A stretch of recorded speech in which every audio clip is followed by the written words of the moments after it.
기도하는 법에 대하여 살펴보고자 합니다. 요한복음 15장 7절에서 8절 말씀입니다. 너희가 내 안에 거하고 내 말이 너희 안에 거하면 무엇이든지 원하는 대로 구하라. 그리하면 이루리라. 그리스도께서 이루어 주신다는 약속은 그분 안에 거하고 그분의 말씀이 우리 안에 거할 때 이루어 주신다고 합니다. 그리스도 안에 거한다는 의미는 무엇일까요? 또 그분의 말이 우리 안에 거한다는 것은 무슨 의미일까요? 요한복음 15장은 포도나무와 가지의 비유에 관한 말씀입니다. 그리스도 안에 거한다는 것은 그리스도와 우리의 접붙임에 관한 이야기입니다. 연합을 의미합니다. 연합이 되면 열매가 우리에게 나타나는 것은 자연스러운 현상입니다. 열매는 성령의 열매로서 그리스도와 우리의 접붙임은 성령을 주심으로써 이루어지는 것입니다. 우리가 성령을 받으면 아버지께서 영광을 받으시고 우리는 제자가 될 것입니다. 성령을 주시겠다고 약속하시는 말씀입니다. 요한복음 14장 16절에서 17절 말씀입니다. 내가 아버지께 구하겠으니 그가 또 다른 보혜사를 너희에게 주사 영원토록 너희와 함께 있게 하리니 그는 진리의 영이라. 세상은 능히 그를 받지 못하나니 이는 그를 보지도 못하고 알지도 못함이라. 그러나 너희는 그를 아나니 그는 너희와 함께 거하시며 또 너희 속에 계시겠습니다.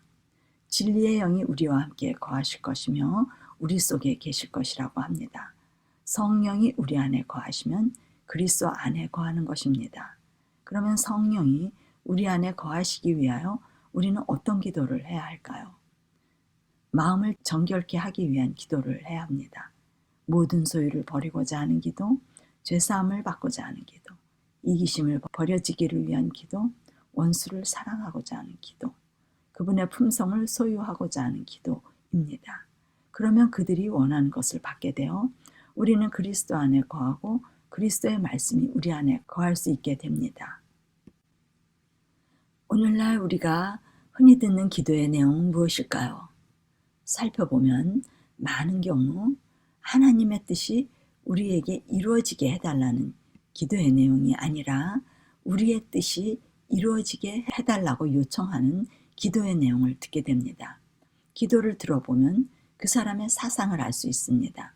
그 사람이 무엇을 소중히 여기고 있는지, 무엇을 걱정하고 있는지, 그 사람의 우상이 무엇인지 기도의 내용에 담겨져 있습니다.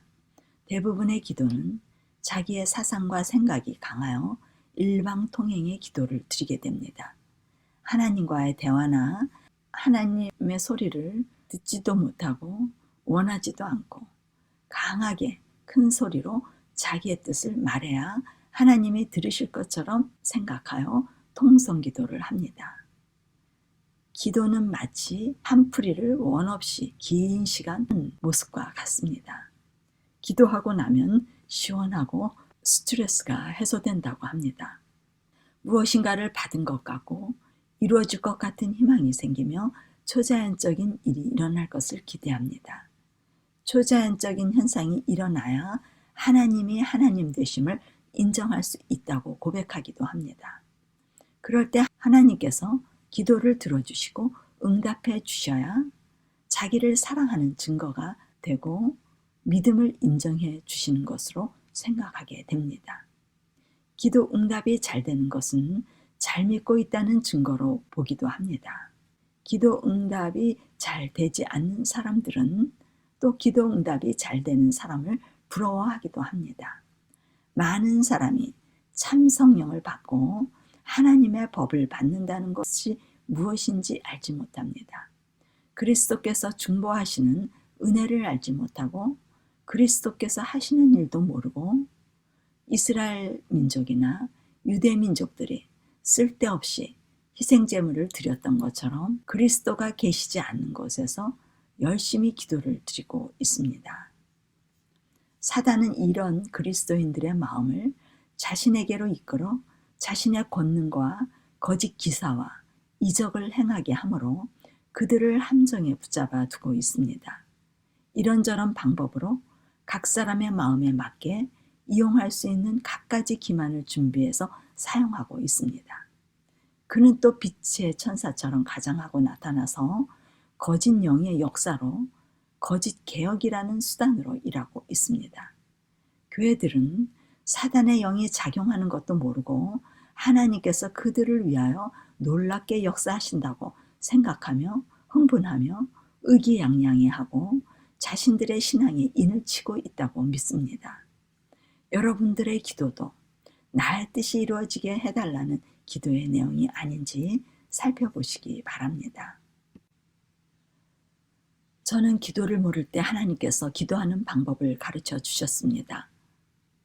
어떤 과정을 거쳐서 가르쳐 주셨는지 여러분들과 나누고자 합니다.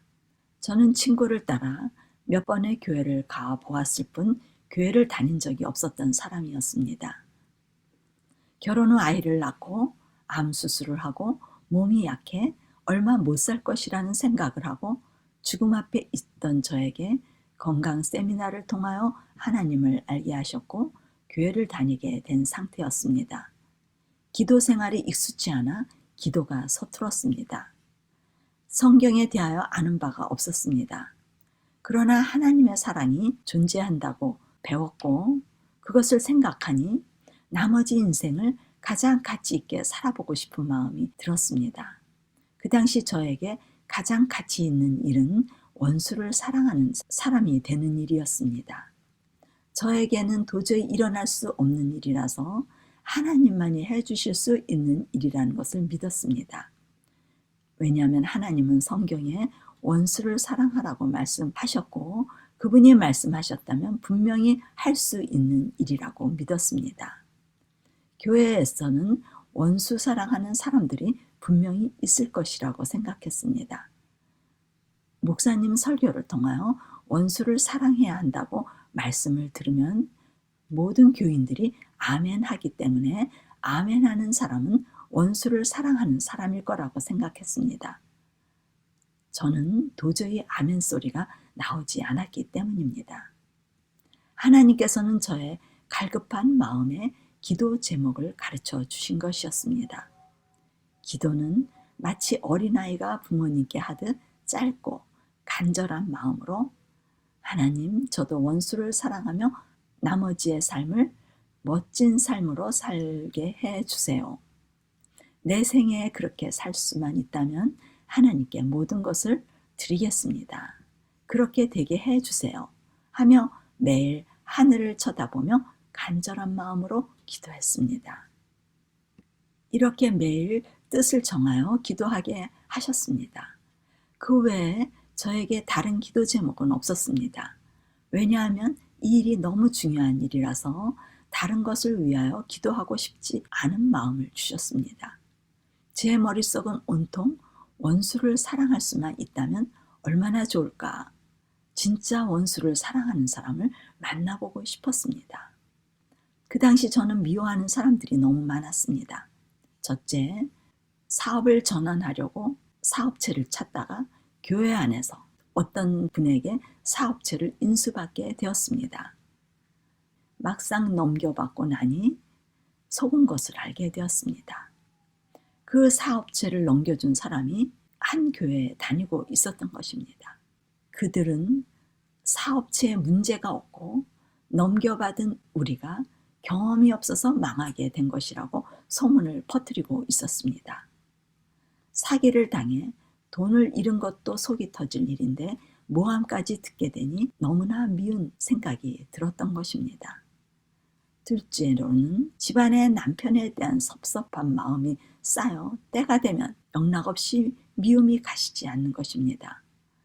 저의 몸은 죽어가고 있는데 마음의 평화와 사랑이 되어져야 건강을 회복할 수 있다는 지식은 알았으나 마음이 따르지 않는 것입니다. 이 마음의 평화를 얻고 싶어 마음속으로 간절히 원수를 사랑하는 사람을 만나게 해주세요. 원수를 사랑하는 법을 배우게 해주세요. 라는 기도를 드렸습니다. 그 후 온통 교회에서 일어나는 사람들의 말과 일들은 모두 보기 싫고 밉고 교회를 떠나고 싶은 마음만 간절했습니다. 그러다 보니 교회 사람들만 미운 것이 아니라 망하게 한 하나님까지도 미운 것이었습니다. 하나님 사랑에 대하여 알게 되었지만 현실은 모두 미운 것입니다. 이 일은 저에게 간절하게 뜻을 정하여 기도할 수밖에 없도록 하게 하시기 위한 도구들이었던 것을 나중에 알게 되었던 것입니다. 기도를 하게 하시는데 말씀에 원수를 사랑하라고 하셨으니 저에게 원수를 사랑하게 해 주시겠다는 약속의 말씀을 의지하여 믿고 전념하며 기도하게 해 주셨습니다. 하나님, 당신은 하실 수 있잖아요. 그렇게 되게 해 주세요. 그리고 제 눈에 원수 사랑하는 사람이 안 보이는데 그런 사람 좀 만나게 해 주세요. 하며 전념하며 기도하게 하셨습니다. 그런데 응답이 왔습니다. 직접 교회에서 만나기를 기대했는데 생각지 않은 방법으로 응답을 주셨습니다. 어떤 분이 제게 카세트 테이프 하나를 주셨습니다. 들어보니 그 속에 원수를 사랑하는 사람의 이야기가 담겨져 있었습니다. 그 내용은 어느 학교 재단 이사장의 부인의 이야기였습니다. 어느 때부터 그녀는 자신의 죄로 인해 애통해 하다 회개하며 그리스도를 영접하여 죄사함을 받았다고 합니다. 그 후 그녀는 잘못을 행한 다른 사람들에게 돌을 던질 수 없게 되었다고 합니다. 왜냐하면 자신이 죄사함을 받은 불쌍한 죄인이었기 때문에 자신의 죄가 생각나기 때문이었다고 합니다. 그러자 교회에서 목사님의 비리가 파헤쳐지면서 모든 사람들이 목사님에게 돌을 던졌고 목회자의 옷을 벗게 하려고 정죄하기 시작하였는데 그녀는 그 일에 동참할 수가 없었다고 합니다. 그녀는 교회를 설립한 멤버로 그녀의 선택은 다른 사람들에게 큰 영향을 주었는데 그들과 동조하지 않았다는 이유로 그녀는 모함을 받고 자기가 설립한 교회를 쫓겨나게 되었습니다. 그녀는 자신의 생애를 그리스도께 드리기로 결심하고 신학 공부를 하여 목회의 길을 가게 되었습니다. 그러다 어느 날 이사장인 남편에 대한 소문이 안 좋게 들리고 누군가가 정보를 제공해주며 가보라고 하는 장소가 있었습니다. 가보았더니 남편이 딴 살림을 차리고 6살 난 사생아 딸을 낳아 키우고 있었던 것입니다. 그녀는 그 사실을 안 후 남편을 불러 행복하게 해주는 사람이 그녀라면 그녀를 선택해도 좋다고 허락하자 남편은 아예 집을 나가 살림을 차리게 되었습니다. 그동안 그녀는 남편에 대한 안 좋은 소문을 뒤에서 다 막아주며 남편을 보호해 주었습니다. 어느 날 남편이 암이 걸렸다는 소식이 와 가보니 말기암으로 죽게 되었습니다. 남편과 함께 살고 있었던 젊은 여인에게 아이를 자기 가문에 입양시키고 새 출발을 하라고 권면하게 되었고 얼마 후 그녀는 아기를 큰 집에 맡기고 떠나갔습니다. 그러자 그녀는 자기의 두 딸들과 함께 막내딸을 얻은 기쁨으로 새 모녀가 정성을 들여 딸을 키우는 이야기 내용을 테이프에 담겨 있게 되었습니다. 저는 너무나 감동을 받게 되었고 이 여인이 원수를 사랑하는 여인이구나 생각하면서 하나님은 살아계시다 라고 외쳤고 확신을 갖게 되었습니다. 너무 기뻤습니다. 하나님께서 저의 기도를 응답해 주셨음을 알게 되었습니다. 그 후 저는 더 이상 원수를 사랑하는 사람을 찾지 않게 되었습니다. 비록 만나지는 못했지만 한 사람의 간증으로 인하여 충분한 증거가 되었다고 생각이 되었습니다. 우리에게 모본이신 그리스도가 있으시고 말씀으로 증거를 주셨는데 의심과 불신으로 모본이 되는 사람을 찾는다는 것은 결국 불신임을 알게 되었습니다. 그 말씀을 100% 믿고 더 이상 의심이 없어졌습니다. 원수는 사랑할 수 있다는 말씀을 확신하게 되었으나 여전히 저에게 적용되어지지 않는 것으로 고민하기 시작했습니다. 그때부터 하나님의 약속의 말씀에 의지하여 저도 원수를 사랑할 수 있게 해주신다고 약속하셨으니 그 말씀이 제게 이루어지게 해주세요. 간절히 기도하였습니다. 그런데 나중에 한 사실이지만 이 기도가 예수님의 이름과 품성을 구하는 기도이며 성령을 구하는 기도이라는 것을 알게 되었습니다.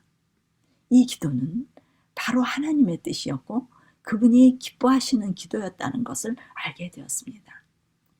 원수를 사랑하게 해달라는 기도 외에 다른 기도를 드린 기억이 없습니다. 왜냐하면 이 기도는 죽음 앞에서 저의 전생애를 건 가장 가치 있는 기도였기 때문입니다. 죽기 전에 꼭 이루어야겠다는 각오로 전념하며 드려진 기도였기 때문에 하나님께서 그 마음을 받으셨습니다. 그러한 여인을 만났다는 것은 저에게 가장 큰 기적이며 가장 큰 기도의 응답이었습니다. 그런 기도를 드린 후부터 하나님은 원수를 사랑하도록 해주시는 것이 아니라 저의 죄를 알려주시는 일을 하시기 시작하셨습니다. 저의 가장 큰 우상을 하나씩 깨닫게 해주시는데 그때부터 제 마음에 투쟁이 시작되었습니다. 저는 좋아하는 것들이 많이 있었습니다. 여자로서 외모를 치장하는 것, 다른 사람에게 잘 보이는 것, 쇼핑을 하는 것, 남편을 멋있게 만들어 다른 사람들이 부러워하도록 만드는 것, 집을 잘 가꾸어 남들을 초대하는 것, 아이들을 잘 키우고 공부를 잘하게 하여 훌륭한 자녀를 둔 부모라는 것을 과시하고 싶은 욕구와 욕심과 이상이 있었습니다. 그런 것들이 모두 우상이라고 알려주시는 것이었습니다. 버려져야 하는 것들이라고 합니다. 저는 하나님, 이렇게 좋아하는 것들을 어떻게 버리나요? 그런 것들을 버리면 저는 무너져요. 저는 자존심이 없어져요. 그런 것을 버리고 어떻게 무슨 재미로 살아요? 저는 도저히 버리지 못해요. 안 돼요. 이것만은 안 돼요. 그러나 가만히 생각해 보니 우상을 알게 되고 난 후 많은 고민과 투쟁 끝에 안 되는 것을 되게 해달라고 매달리기 시작했습니다. 온 마음과 머리가 이런 것들을 버리는 위하여 생각하고 고민하고 상상으로 연습하게 되었습니다. 계속 이러한 기도를 하던 중 어느 순간부터 저의 마음에 가장 가치 있는 것은 원수를 사랑하는 것이고 그런 것들이 가치가 없다는 생각과 함께 그런 것들이 없어도 되고 가난해도 되고 비천해도 되고 멸시를 받아도 되고 소외를 당해도 괜찮다라는 생각이 들게 되었습니다. 이제는 욕심과 꿈들이 더 이상 유혹이 되지 않았고 다 버리고 싶은 마음이 들게 되었습니다. 이것이 하나님께서 저의 기도를 들으시고 주시는 기도의 응답이었습니다.